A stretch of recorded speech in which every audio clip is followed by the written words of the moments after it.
ठाकरे बंधूंची युती झाल्यानंतर भाजपनं नाशिकमध्ये ठाकरेंच्या शिवसेनेला मोठा धक्का दिलाय। ठाकरे बंधूंची युती झाल्यावर जल्लोष करणारे माजी महापौर विनायक पांडे हे भाजपच्या गळ्याला लागलेत।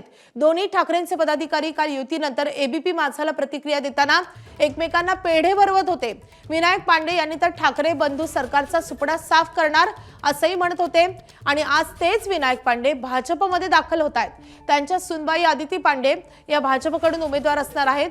मनसेचे पहिले महापौर आणि गेल्या काही वर्षांपासून ठाकरेंच्या शिवसेनेत असणारे यतीन वाघ आणि काँग्रेसचे नगरसेवक शाहू खैरे हे देखील भाजपमध्ये प्रवेश करणार आहेत।